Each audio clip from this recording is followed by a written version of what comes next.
Welcome or welcome back to Pewdiepie. I'm Zui and I hope you enjoyed today's video. But before we get right into it, I'm obligated to remind you to click either the like or dislike button, commenting something down below, and of course sharing the video so more people can see and enjoy it. This is very important as it helps with the YouTube algorithm. I want you to know that your help is greatly appreciated. If you have any suggestions or ideas for a story, my Discord link is in my link tree that is down in the description, as well as my Patreon and Ko-fi for any donations you may want to send my way. Every cent counts. Anyways, I hope you enjoyed today's video.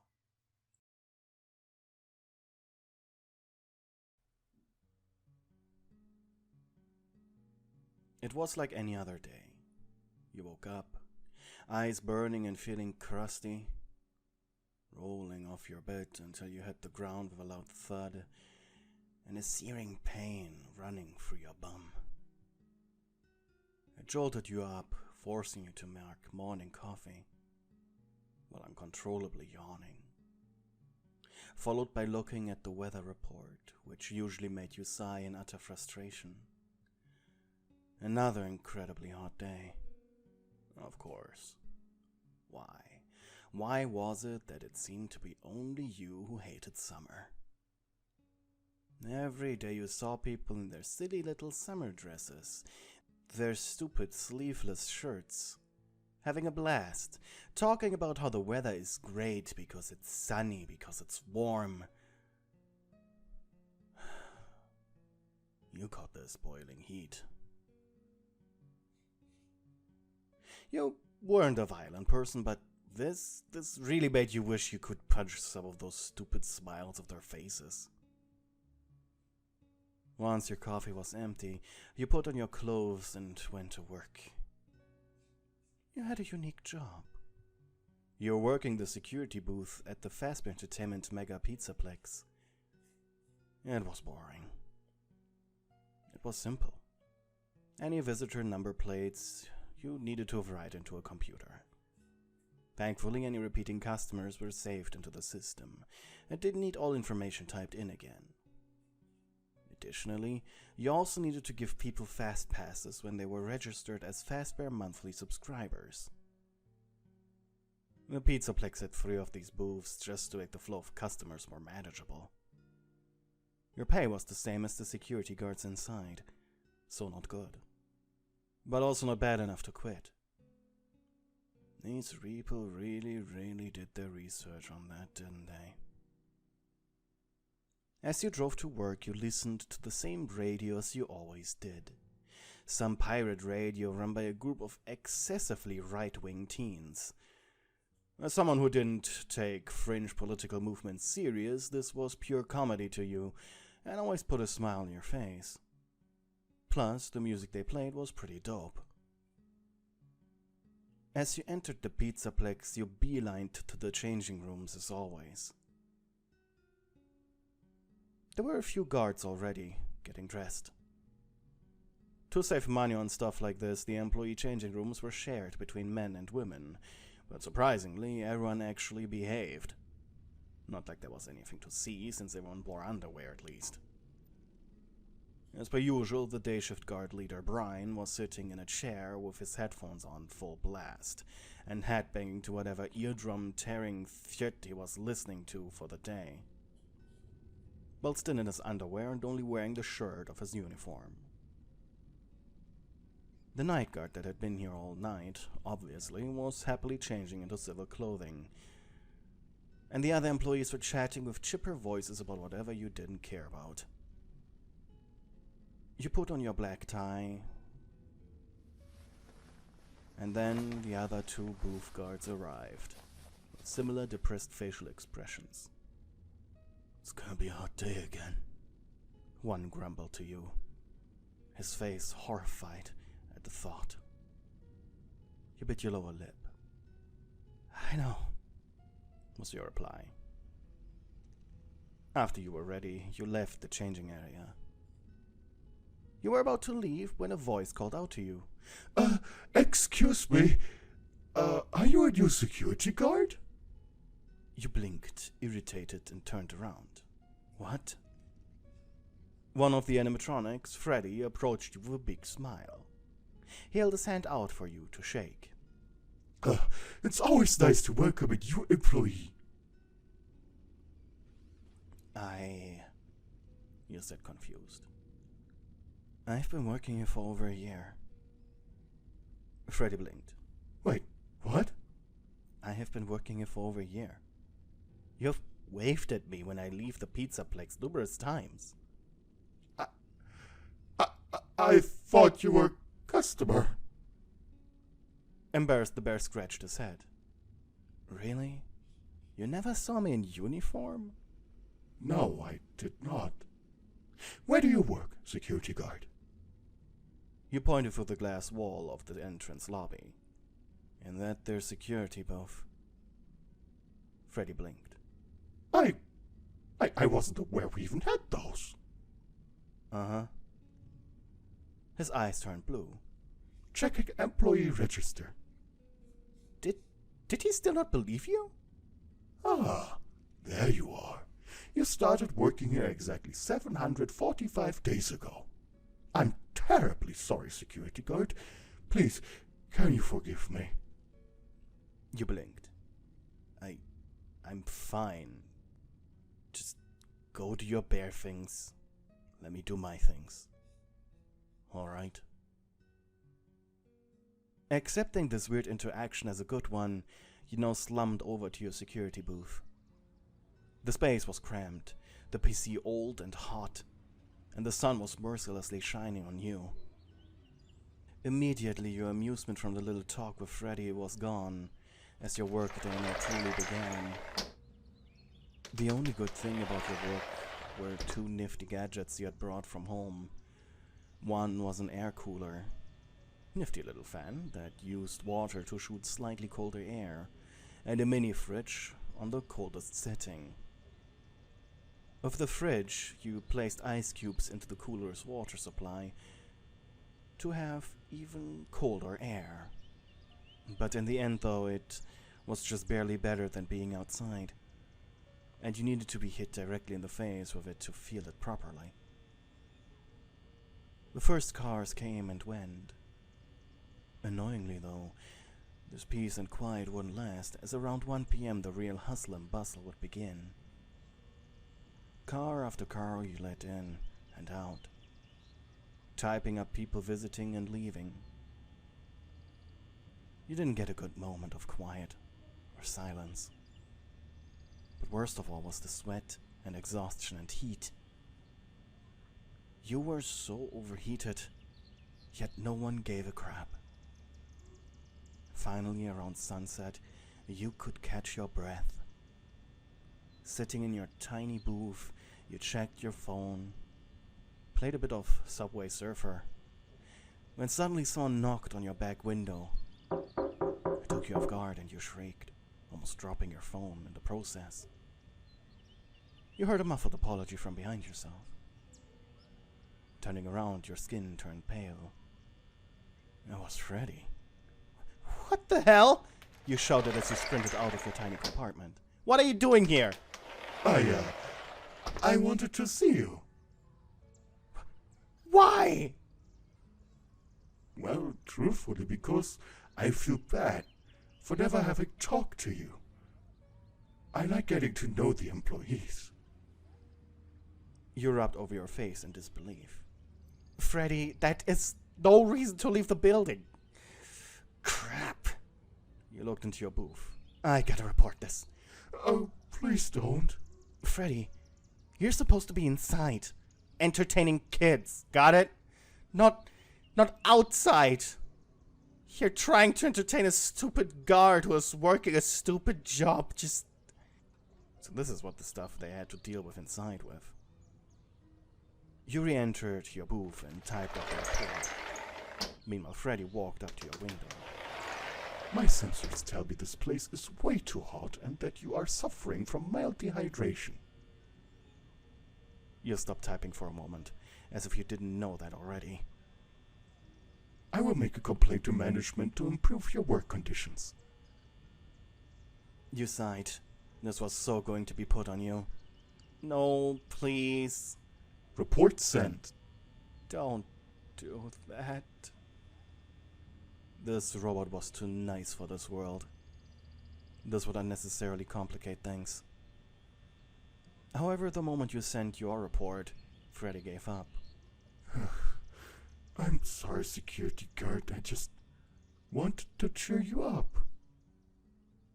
As you watched the bear wander away back into the building, you needed to tell yourself that this was a lose-lose scenario. Just not to feel like a monster. Yet despite your best efforts, you couldn't help but feel bad. You sighed as the final moments of your shift approached. With bated breaths, your hand hovered over the closed button that officially would put you off duty. Your phone suddenly rang, and you happily clicked the button. It was your alarm, just to press the button in just the right second. Sighing, you leaned back, as a cool evening breeze blew through your cramped space. Time to head home. However, as you entered through the glass door into the Pizzaplex, a hand gently landed on your shoulder suddenly. There you are. It was Brian. You know I work outside, Brian, you mumbled. The man ignored your comment and just said, I was looking for you regardless. The man was giving you a toothy grin. That report Freddy sent was very ballsy of you. I didn't ask him. But, man, you sent that animatronic violation report right after that. I'm honestly impressed. You bit your lower lip, trying not to make a stupid comment. What I'm trying to say is, Freddy's now in low power in his green room as punishment. And quite frankly, I'm proud of you. You handled it by the books and pissed off Amir in the process. Just saying, if I had any say in it, I'd give you a raise. That's all. I just love it when that guy starts shouting. It's like back in high school when the class clown pissed off the teacher just enough to not get suspended but still get under their skin. You know what? Tomorrow, I'll buy you a drink. Brian gave you a fist bump before turning around and leaving. Yeah, sure. You said more to yourself as he was already out of the building. Quietly you stood there. Why did you feel bad? For this robot, nonetheless. As you switched uniforms, you looked at yourself in the mirror. All the guards were slapping you on the back for annoying the hell out of Amir, the owner. No one was even thinking about how you made Freddy feel. Once you were back in civil clothes, you turned to Rockstar Row, dodging the still fuming Amir by carefully stepping around his adoptive daughter, the receptionist Charlotte, as a distraction. Nice girl. You made a mental note to thank her for that later. Once inside Rockstar Row, you approached Freddy's green room. He was sitting on his bed, twiddling his thumbs. You gently knocked on the window. His ears perked up excitedly, and he waved at you. Him still being happy to see you stung, but why? With a defeated sigh, you turned to your left and entered his room. Hello there, security guard. How are you? You blinked. When you didn't respond, Freddy tilted his head. I am detecting frustration. Is something wrong? Where are my manners? Please sit, said the robot as he pointed at a nearby chair. This seems very important. How was he not upset at you? As you got down on the chair, you began talking. I feel bad, I guess. For what? Reporting you? You were just trying to be nice and I kicked you to the curb. He blinked patiently. That's it. Oh, I thought you would say more. Oh, well. His brain ran a quick calculation for a proper response. Reacting emotional is almost always a bad decision. I could tell you right now that I find it very upsetting to be met with such harsh consequences for trying to be nice. But I feel like, in practical terms, you are right, and I have no right to complain. I broke the rules, doesn't matter why I did it. You bit your lower lip. For a minute, none of you said anything. Are you sure you're just here to apologize? What do you mean? Sounds like to me you're drowning in self-pity. No, pity isn't strong enough of a word. Self-sorrow fits better. He smiled at you. The stupid smile, why was he doing that? Sometimes people are incapable of doing things that other people have no problem with. Sometimes people can't do things for reasons others would never understand, even if you repeatedly explained. But that's life. You blinked blankly in his direction. He tilted his head, his smile widening, almost being cheeky. Everything is fine between us, though even if you think that's not the case. How is that possible? You said, perplexed. Why do I feel so horrible? So terrible? I want to say I'm sorry, but... But you're not. I'm not. I think I'm sorry. I feel like I am sorry, but deep down, I don't know if I'm sorry because I think I wouldn't have done it in the first place if I truly were. Freddy gave you a sad smile as he looked down at the floor. Then why are you here? To feel better. I want you to tell me it's okay, so I can feel okay. I want you to validate my feelings of feeling bad so I can accept the consequences of feeling bad. Why do you need me for that? Because I'm the one who hurt you. Freddy crossed his arms. He couldn't help but see you as selfish.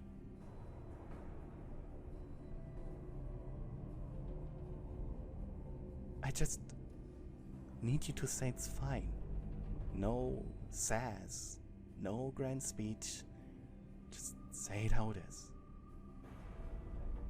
Security guard, I'm just on low power. And I'm a little grounded. It's not like I'm going to be scrapped. I'm still here. I just won't be visiting your booth anymore. You gritted your teeth. But you didn't mean any harm. I harmed you. That's why I'm making such a fuss about it. You wanted to be helpful and I spit at your face. I'm programmed to help people. He approached you and got down on one knee and gave you a tight hug.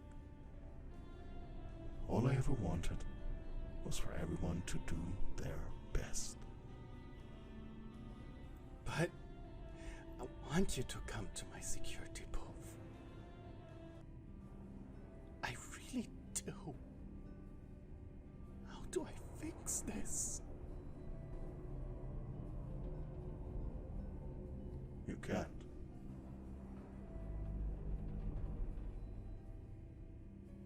That's what consequences are. For both action and or inaction. This was a lose-lose. Inevitable. If you didn't report, well, you would have gotten problems with the management. And you chose the easier option for you. You were selfish. But that's fine. I understand. And I am still here, despite that.